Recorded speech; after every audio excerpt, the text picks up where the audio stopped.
Hello fellow Unreal Engine developers, and welcome back to this series where I show you how to create this volcanic tropical island.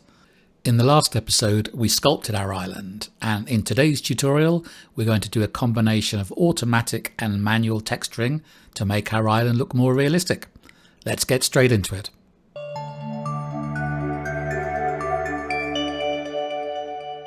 Here's where we ended up at the end of the last tutorial with our sculpted island, and today we're going to do a mixture of automatic and manual texturing to make this island look more realistic.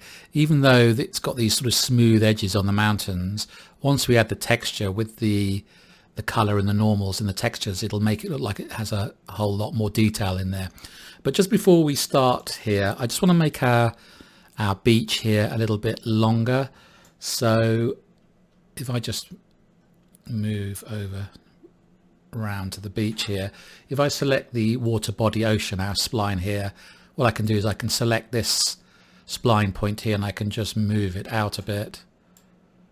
Just want to make that beach just a little bit bigger so we can add a few sort of rocks and foliage around it and still have some beach to run around in. Okay, so something like that. Again, you can do it to your taste. Okay, and now I think we're ready to do our texturing. So as in previous tutorials of mine, I'm going to use the OpenLand asset to do my auto landscaping. The reason being is it has a whole host of really useful features. It's free for non-commercial use, and we'll also be using it in a later episode to do the virtual texture blending of the rocks to make them seamlessly fit in with the underlying textures. So I highly recommend that you use that, and you need to know where to get it first of all. So go to this GitHub page. I'll put the link in the description below. It's called, as I said, it's called OpenLand. Go to the code drop down here, download the zip file and unzip it somewhere. And then if you go to where you've unzipped it, you'll have some nested folders.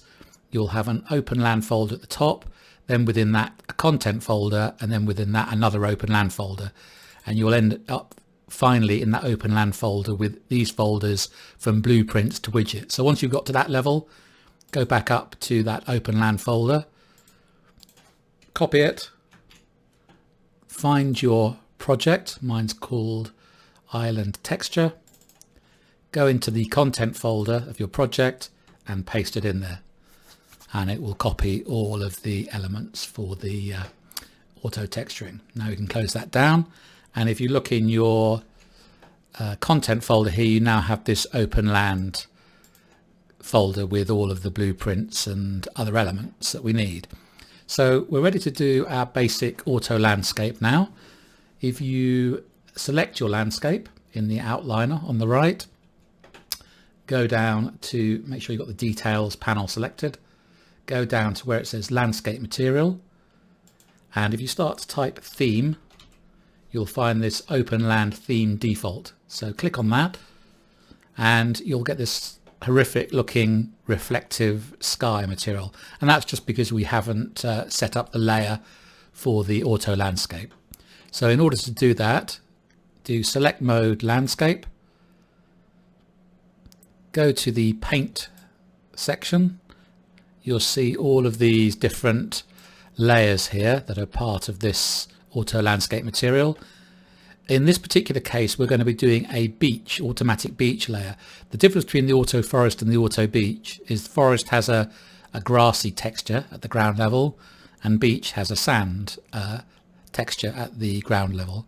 So select the auto beach where it says none, select this auto beach layer info, and immediately we've got sand at the bottom and then cliff rocks around the island. So that's our starting point.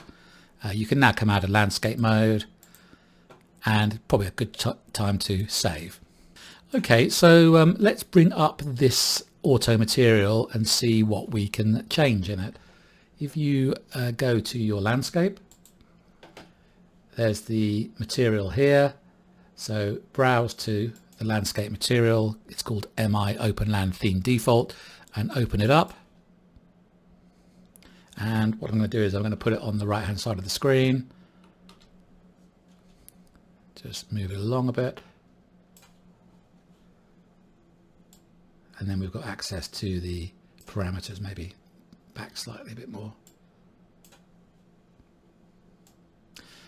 Okay, so you can see that the first set of parameters here that are highlighted are the auto blend parameters, and actually it's done a pretty good job here of delineating between the beach and the cliffs. You can see here that if we change this slope bias to 0, it's all sand. If we change it to or -14, I should say, it's all rock. -7 that they've put in there is actually about right for where the sand ends and the rock starts.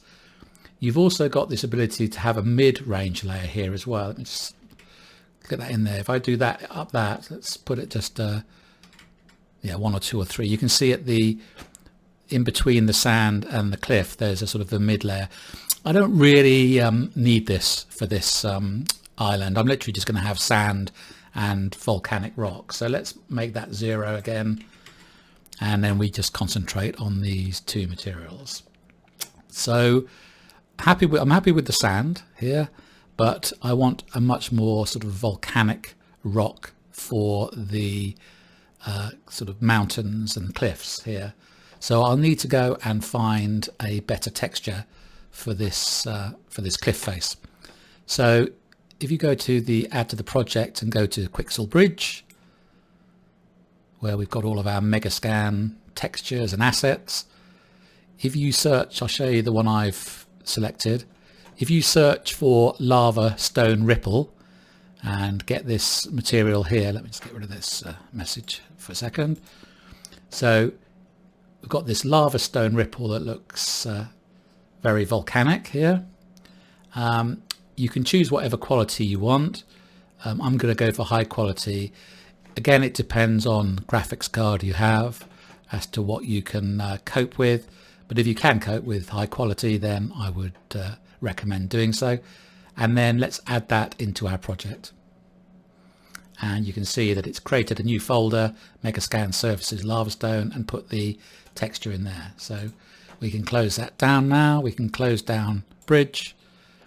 And now we can replace this texture. And OpenLand provides this very useful widget for quickly adding Megascans to various layers. So if you open up the content browser and go in your OpenLand directory, if you go to widgets, you see this here, OpenLand Megascan texture selector widget. If you right click and run this, you'll get this. Let me just drag it out. It'll probably be in its own window for you, like that. You can also drag it and put it in a panel if you want.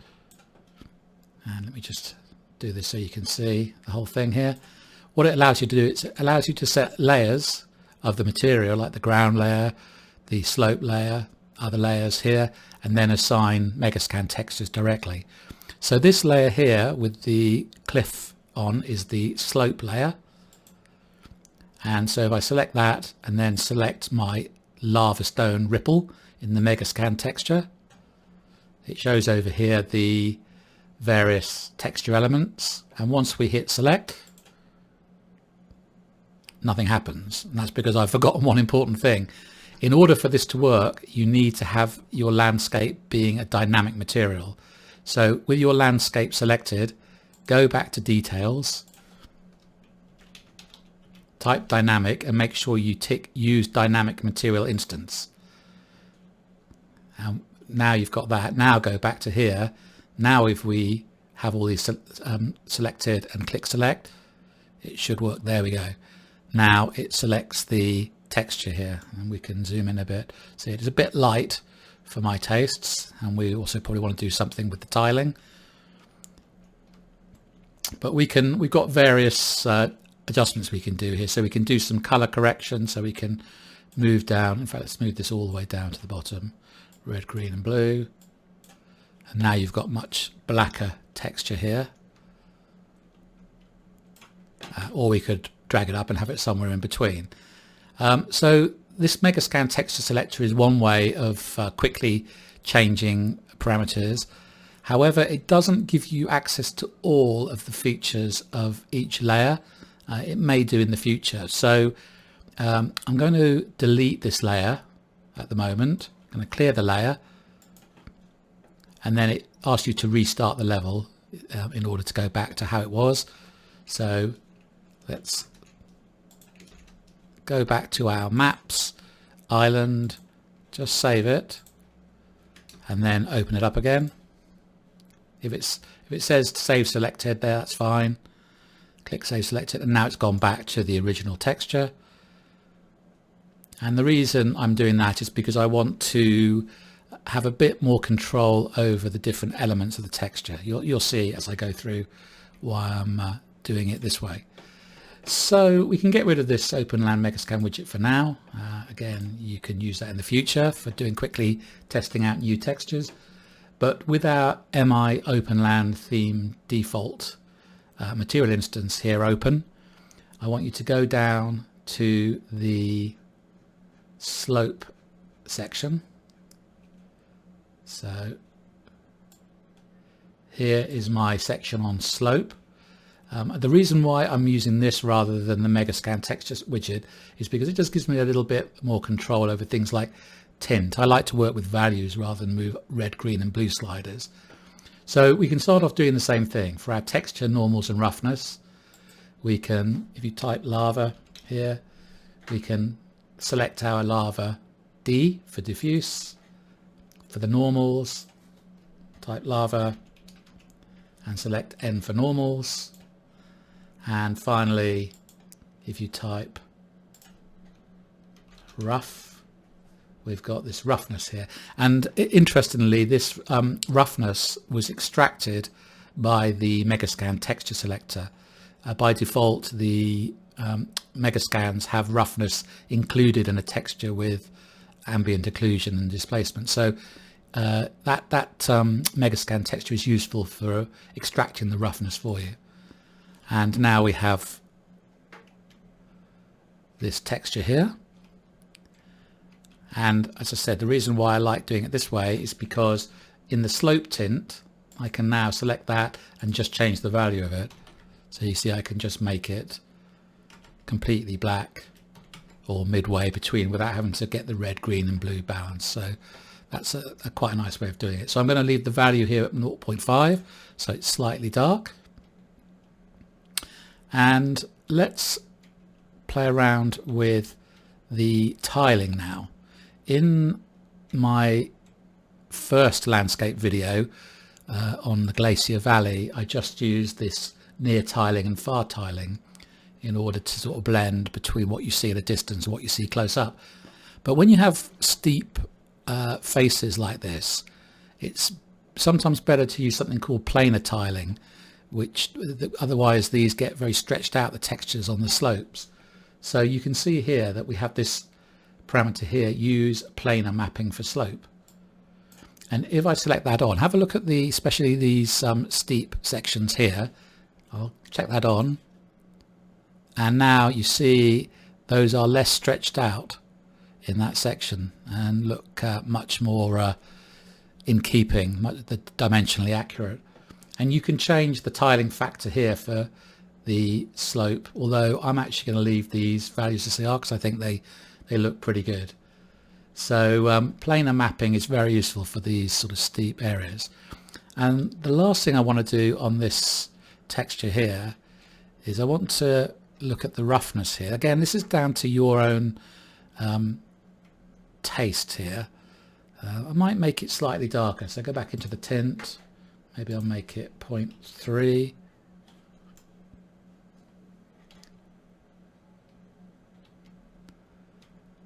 Actually, I'll tell you one thing I will do before we go on. I don't think I've got a post-process volume in. No, I haven't got anything in controlling exposure. So let's put that back to, sorry to mess you around, let's put that back to 0.5 just for now. And let's add in a post-process volume to our scene. So go to the, quickly add to the project, volumes, post-process volume. You should see this, here it is. Drag that in, doesn't matter where. and with it selected, go to the details, search for inf to find infinite extent. That way a post process will apply across the whole landscape. Get rid of that search, and now under exposure, let's set these first two. We'll do manual exposure, it'll go completely dark, and then set the exposure compensation something like 10 or maybe 9. Actually, that may be a bit too dark. 9.5, and you can see that it's created a better contrast. It makes our ocean look much more vivid here. And now we get a better idea of what our texturing value should be. So our 0.5 value for the lava rock is looking much more realistic now. It's actually quite dark with this exposure value. So last thing I want to do with the lava rock is, if you want to leave it like this, it's fine, but I actually quite like a glistening sort of wet look to the rock. So that is going to be affected by our roughness. So let me just place it. Actually, let's just change the lighting slightly here as well. So with the viewport selected, do Control L for light and keep the control key down, and you'll be able to move the light around. So if you move your mouse left and right, the sun will rotate. So I'm going to put the sun on the right hand side, and then if you move the mouse up and down, it will raise or lower the sun. So let me do something like this, where there's a bit of sunlight coming, just casting shadows just into the ocean. And now if I move closer in to these rocks so I can see what they look like in more detail, I'm going to go to the roughness. So I'm back in the material here, slope roughness, and if I type rough here, we can see various different roughnesses here. So at the moment we've got the roughness that is associated with this texture, but if we chose something like grass roughness, it has no roughness at all, so it darkens it.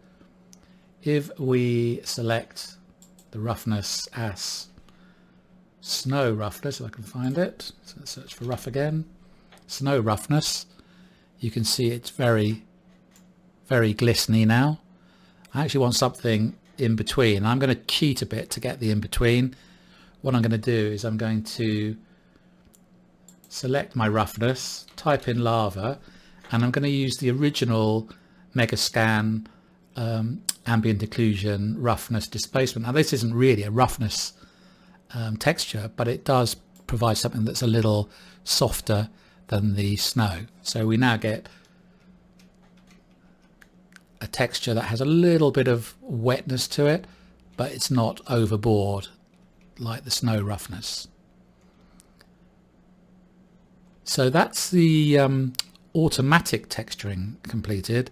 So let me move on to a bit of manual texturing we can do. So what I want to do is I want to create a wet patch around our beach where it meets the sea. So you can imagine the sea is coming in and out with the waves like that. It leaves a slight moist part of sand around here. And it's something that's very easy to paint on manually, and I think it'll just add a little bit of extra realism to the beach. So to do that, we're going to go into our landscape mode. Make sure you're in the paint section, and then actually let's give it a bit more space here. What we want to do is find a layer here. You might have to drag down here quite a bit. Just keep dragging here until you eventually find these puddles layers, and select the puddles layer here. Actually puddles alpha, it doesn't really matter for what we're doing here. Select the puddles alpha layer and assign it. Nothing will happen, but with this layer selected, we're going to paint the puddle layer onto the beach. So leave that selected, go back up to the top. Our brush type is a simple circular brush, and set the brush size to about 500. So you can see here it's just a sort of a few meters wide. And what we're going to do is we're going to just drag around, and it's going to look very dark to start off with because it's got the default puddles texture, which is a sort of a dirt layer, but we'll change that in a minute. So just hold the left mouse down and start dragging around here. So what you're doing is sort of going up to the water's edge but not into the water. So just drag back and forth. Don't worry about how dark and unrealistic it looks at the moment. We'll change that in a second. Keep going back over. If you make a mistake, you can just press shift and remove it. So don't worry about that. And then keep going across here. Okay, so you end up with something like that. Okay, and that will do. Obviously you could carry on going here as well, but I'll let you do that later on. Let's come out of here now, do a quick save. And if you do, again, we'll have to move away just to get these jaggy triangles out of the way. If you get closer, you see you've got these sort of puddle textures, but the ground underneath is way too dark. Now what we're going to do is we're going to change this texture so it's the same texture as the beach, the sand, but it'll just have these puddles in as well, and it will be very slightly darker. So just sort of face this way so you can see the puddles reflected. And what we'll do now is go back to our material instance for the OpenLand theme and go further down until you find the puddles layer. And first thing we want to do is we want to change the texture to be the same as the sand. So if in the texture normals and roughness here, type sand and select the base color first of all, very light at the moment. Then type sand again for the normal, select that, and finally type sand again for the roughness. Now we need to change the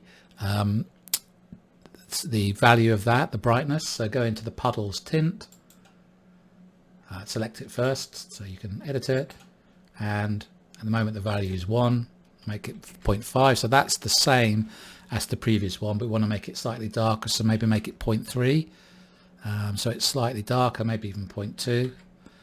That's probably too much, somewhere in between, 0.25. And something else you might notice is that the tiling is different. The tiling is closer together here than it is on this one, so we need to match that up. So that's our puddles layer. You see it's got a tiling of 4 and 20. If you look at the sand layer, 3.6, it's tiling 10 and 20. So let's make these match.